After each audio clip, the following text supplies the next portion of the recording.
All right, so let's go ahead and start from the beginning. You came from where? In 1975.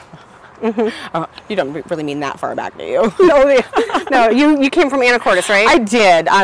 I lived in Anacortes. I moved over there in 2007 and left last October when the house that I'd lived in for 13 years caught fire, and we had been staying down south in the Long Beach area helping out some family, and didn't have any place to come back to.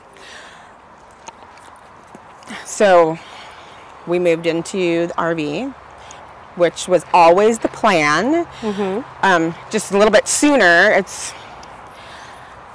I've always wanted to be gypsy and get to travel around and find all the people, all the people who still care about helping people, and that people are people and need to be treated like people instead of like things or possessions or objects. That's my favorite one. And so what brought you to Oak Harbor? Well, Oak Harbor is very close to Anacortes.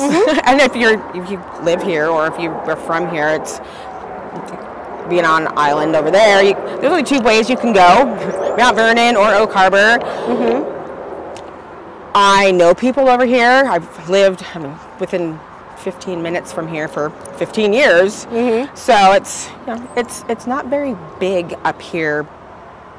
If you can look at the people on a whole, there's a lot of space, but not a lot of people who stay a long time. Right. So people, So we'll wait for this airplane. I'm not going to miss that at all. Not at all. So can you express your experience on Hoffman Rd? Well, it's been interesting. I'll start with that. I didn't even know there was a road here. For all the times I've been past it, didn't even know there was a road here until somebody I know started staying here.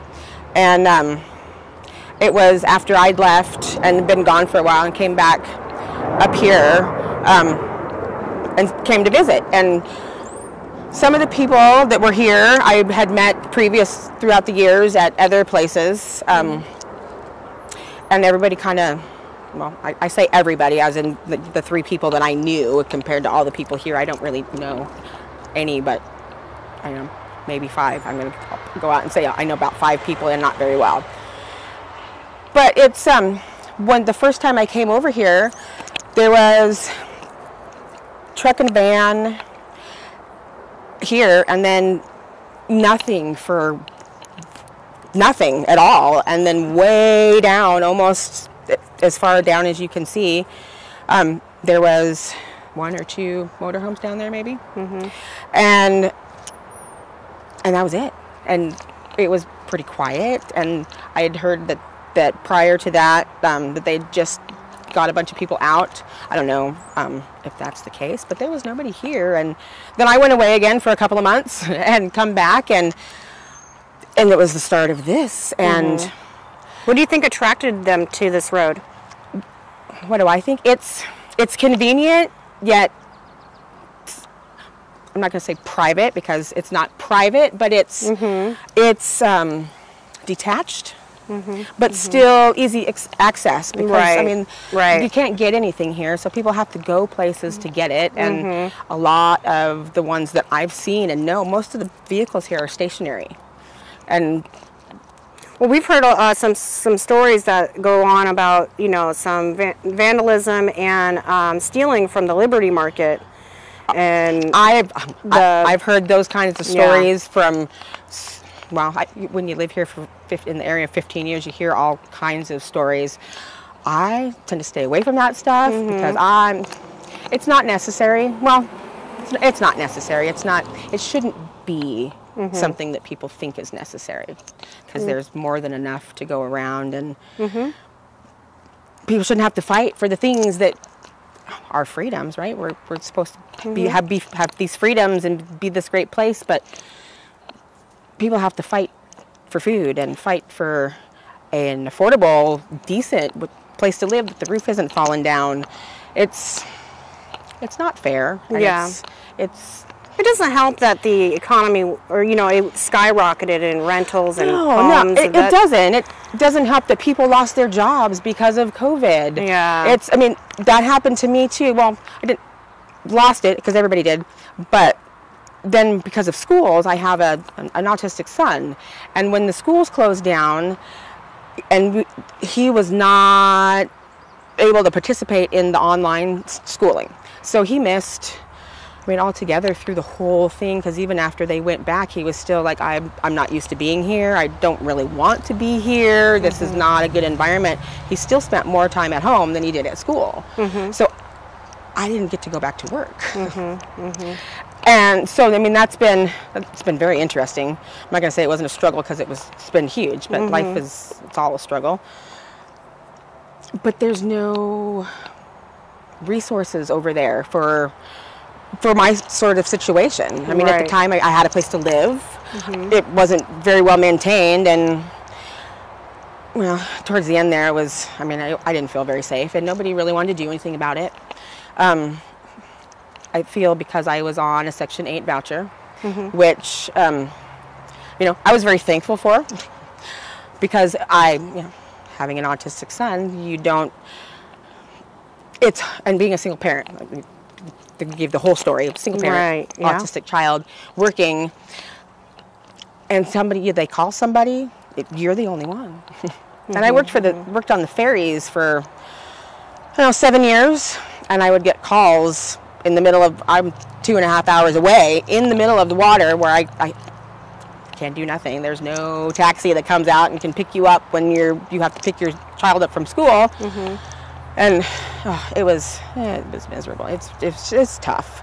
And what were you saying before we started interviewing you? We were talking about how I'm an independent journalist and we want to hear both sides. And there are not enough people taking the neutral stand and telling both sides, because there is, and not just both sides, because it's all about perspective, and there is not a perspective like anybody else's. They're all different. Yeah, and unfortunately, you guys get caught up with people who are maybe do bad things, and then so if one person gets in trouble on the bus, then the whole bus gets in trouble. The proverbial bad apple. Yeah. Yeah, absolutely. And I like I said, I haven't experienced that here, but I've heard and I've seen. I haven't really seen, but I have heard and I have met people and I've known people who have. We were informed that there was that trailer that was burnt down. That was actually a drug dealer that owned that sucker. I can't say for sure, but things like that don't surprise me anymore. Yeah, they don't surprise me. It's everywhere. I mean, it is so integrated. It doesn't have to be on this road. It can be in a neighborhood. And it's really not. doesn't. It's not. It's everywhere. When I first moved to Anacortes, I worked at for one of the school districts, and I was an 8 to 5. I was in the daytime. I was, with everybody else in Anacortes. The majority populace, and for years, I think it was probably 3, 4, maybe even closer to 5 years that I lived in Anacortes and worked in Anacortes and was out every day and had no idea that there was a homeless problem and all of the drug addicts and all of the things that happen after they rolled up the streets and everybody goes to their gated house and is safe and goes to sleep so they can do it all over again in the morning. And it blew my mind. It seems like the system is not working too well. Seems like there needs to be some changes, right? Oh boy, the system is flawed. It's flawed at its core. It's flawed at its core. You can't manipulate people into better behavior. You have to encourage them to want to be better people. I agree with that. And the ridicule and all of the negativity that comes along with homelessness and drug addicts. I don't consider myself homeless, even though I live in an RV. I have a place. It's mine. I paid for it. I take care of it. And I get to go wherever I want it, and home is always with me. And I saw such a different response down in the Long Beach and Pacific County. I think it's Pacific County. They're very touristy down there. They don't in the off season. They don't have RVs, and because if they have RVs in the off season, people are trying to make a Hoffman Rd out of it. And me and my son were down there staying with family, and I couldn't park on the streets without people being like, "You can't park here. We don't allow RVs." Or, are you going to pick up that stuff? Or is this over your, there's over your yard? I'm like, I'm a working class citizen. I live in an RV. Why do I feel like I'm being, well, profiled? Because I pull up in an RV and there is people in RVs they're the drug dealers, they're the major criminals, they're, you know, all the things that aren't necessarily true, but can be true. I mean, because they're all over the place, but that's not, it's not nice. Yeah. It's really not nice, and it's not necessary. Is there anything else you would like to express before we go ahead and move forward down the road? Oh, there's a lot of things I would like to express, but there are a lot of, I'd like to continue to travel. So, well, people are going to see this. So. I know. That's what I'm saying. I mean, I could go down a rabbit hole for days and days and days, because it's always on my mind. It's not just the system that's flawed. The governing thing, the society, people's acceptance of things that aren't okay just because everybody is accepting that it's okay, and people are getting. These people, they're not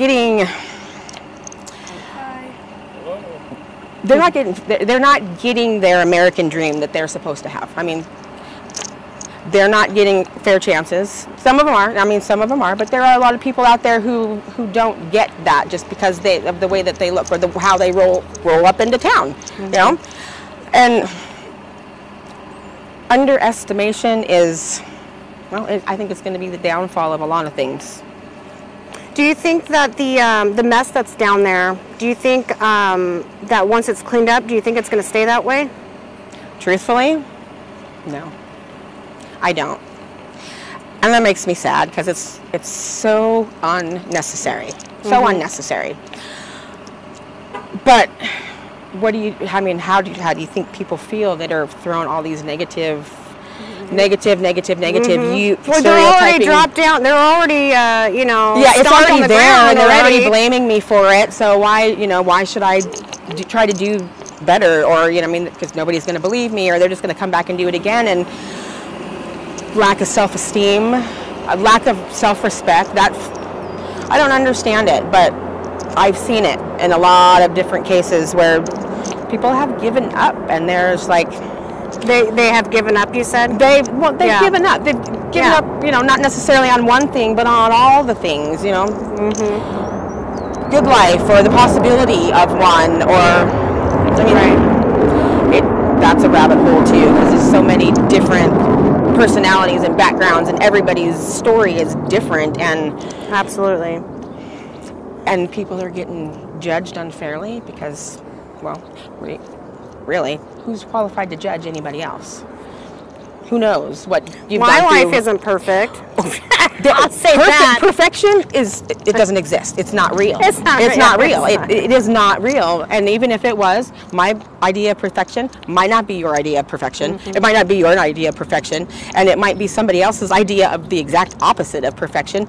And as long as I'm okay with who I am, I'm perfect enough, and I'm the only one that needs to worry about how I feel about me or how I portray myself to the people. I mean, if you don't like me, you don't have to talk to me. You don't have to listen. People, well, they just let me talk most of the time, and I do, because even though I ramble, there's a lot of good stuff that people are missing out on because they don't want to know, or they don't want to see, or that's why we're here. They're scared to help because of media portrayal, and that's what I was saying earlier, is that we need more people to take the neutral stand and be like, let's hear both of you guys. What? We always hear the, you know. Can't we all just get along? Can't we all just be nice to each other and help each other out through this human journey that we're all on together anyways? Nobody makes it out alive, so why do we have to be miserable while we're here? And peace, love, happiness, you know, all that good hippie stuff. It's they had something. They might not have had it all, but they definitely had something. Well, thank you so much. Your name is again? I'm Kristi. Kristi, it was a pleasure to meet you. Hopefully we can hear this the jets. Yeah, everything happens for a mics, reason, right? I did put up the mics pretty loud, so hopefully we'll be good. I appreciate your time, Kristi. You're welcome, and thank you. And